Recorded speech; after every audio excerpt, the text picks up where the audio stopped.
Hey, what's up? Alors, nouvelle vidéo. Aujourd'hui, je suis au salon du gars. Déjà, je m'excuse pour le bruit parce que je suis à l'extérieur. J'ai dû sortir parce qu'à l'intérieur, c'est pire. Tout d'abord, merci pour toutes vos idées de vidéos. C'est juste topissime. Franchement, j'ai une communauté de dingue.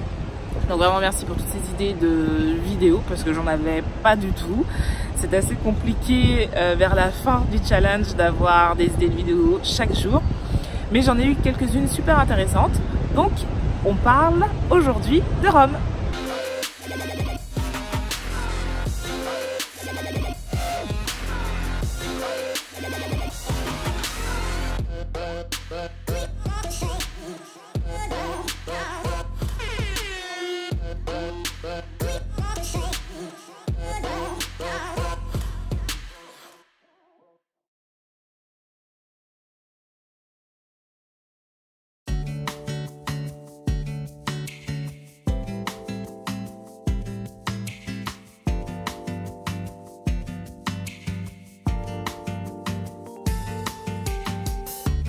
It is magical what you up to. Can I have a minute of your time? You want me to turn my heel and forget you? All I know it can't be done. I'm only asking once, would you let me take a minute of your time? You might just be surprised at where it gets you. All I know I'm in it for the ride. But you don't care if you hurt me.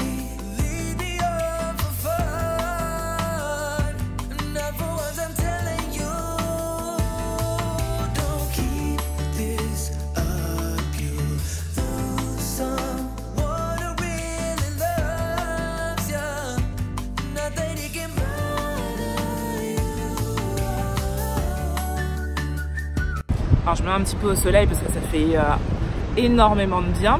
Donc merci à vous tous, comme je l'ai dit, pour toutes vos idées de vidéos.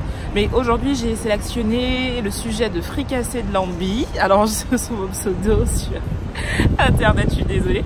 Donc de fricassé de lambi et de SS Land sur Insta qui m'ont parlé de Rome. Donc sur Insta, SS Land, je crois que c'est ça, m'a demandé de parler de ma passion pour le rhum et comment ça m'était venu. Et fricassé de lambi, de la façon dont on gère la consommation, en gros, hein, d'alcool pendant un salon comme cela, comment rester fraîche jusqu'à la fin du salon. Donc, je vais commencer par le début, mon amour pour le rhum.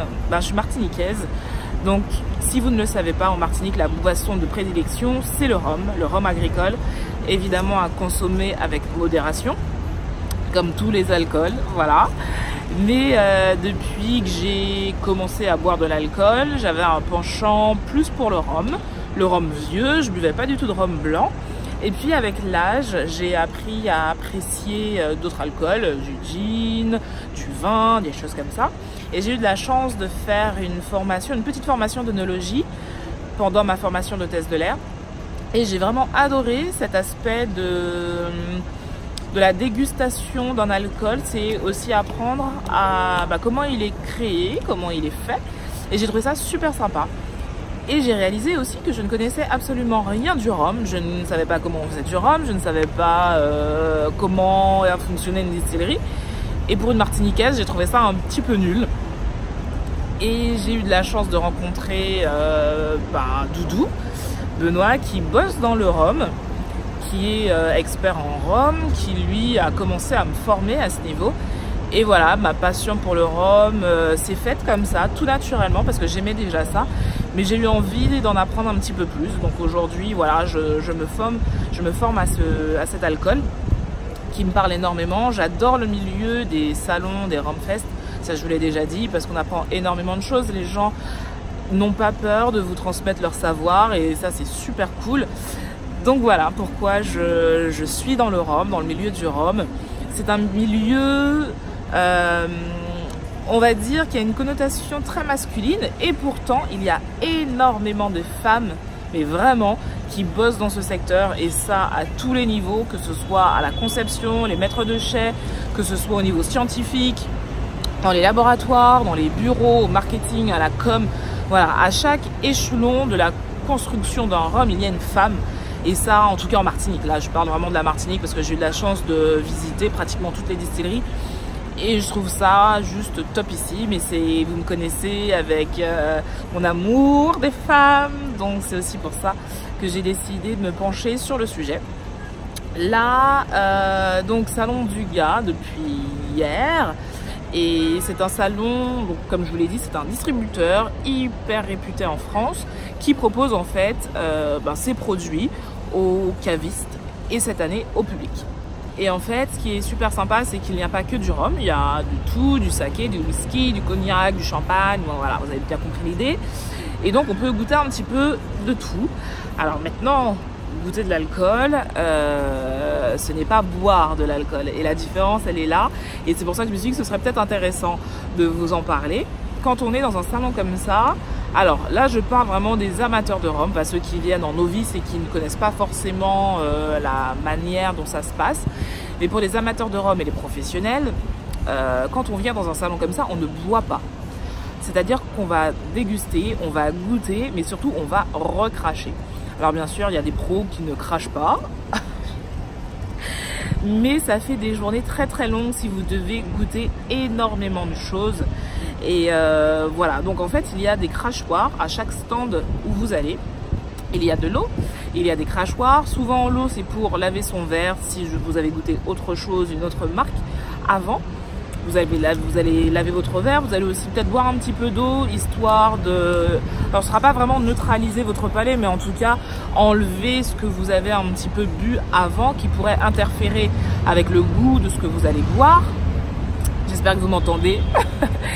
Et en fait, voilà, donc vous avez de l'eau et le crachoir. Le crachoir n'est pas là en décoration, mais vraiment pour cracher.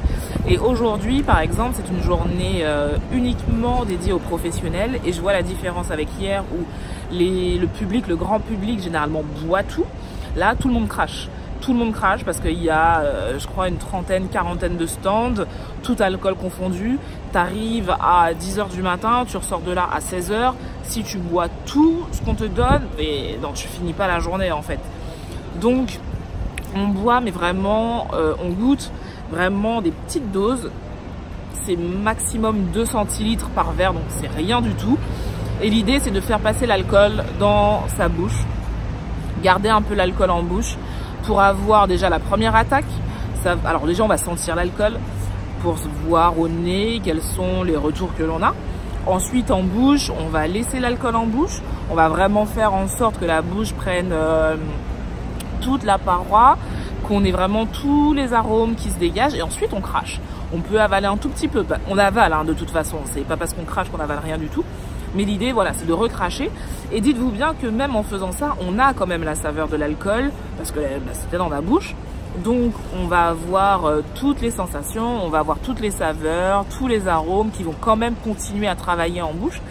Et c'est ça qui est cool, c'est qu'on est là vraiment pour découvrir des alcools, pour apprendre des méthodes de fabrication aussi.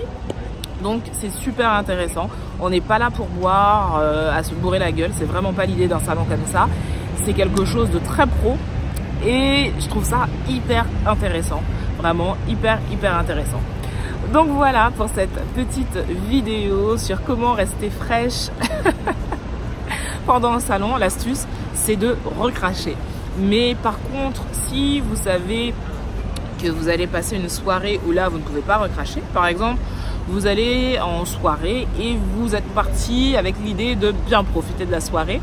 Moi, j'ai des petites astuces qui fonctionnent plutôt pas mal. Entre chaque verre d'alcool, on boit de l'eau. Ouais, ça marche. Entre chaque verre d'alcool, on boit vraiment un verre d'eau. On mange surtout avant d'aller boire. Et ça, peu importe ce que vous buvez, même si c'est du vin, ayez le ventre plein. Boire le ventre vide, ben, ça monte plus rapidement à la tête. Donc, ça rend malade plus rapidement. Donc, n'hésitez pas à manger avant de consommer de l'alcool, de boire de l'eau entre chaque verre de repas, à manger des protéines. Si vous mangez une assiette de salade, de laitue, pas sûr que ça éponge quoi que ce soit. Manger des protéines, c'est hyper efficace. Si vous avez aussi à l'endroit où vous êtes, par exemple du pain, des choses comme ça qui épongent, allez-y, n'hésitez pas. On évite tout ce qui est trop gras, trop sucré, parce qu'avec l'alcool, ça fait pas bon ménage. Et puis surtout, on boit avec modération. L'alcool, ça doit être un plaisir. Alors bien sûr, il y a beaucoup de personnes qui boivent pour se retourner la tête. Chacun fait ce qu'il veut.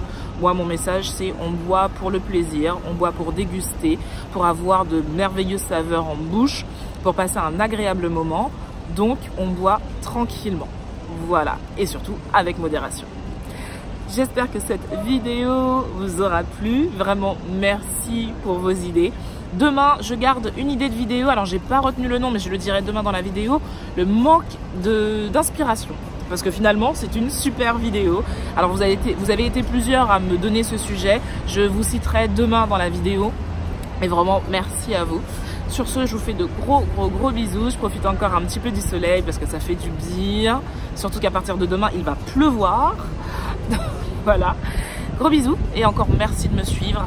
N'hésitez pas à partager les vidéos que vous aimez. N'hésitez pas à liker et surtout à vous abonner. Voilà. Gros bisous et à demain.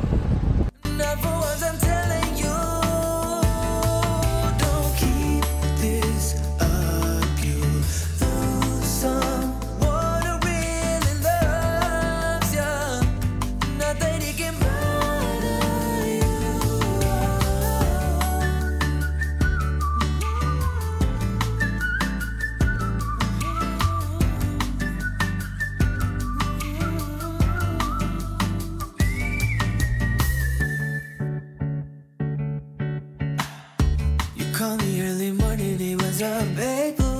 You was out late last night, drinking with your girls and you come through. But every time you do, we fight. I'm only asking once, can we not do this? I don't wanna fight all night. I'd rather kiss your lips and undress you and take you on your favorite ride. But you don't care if you hurt me.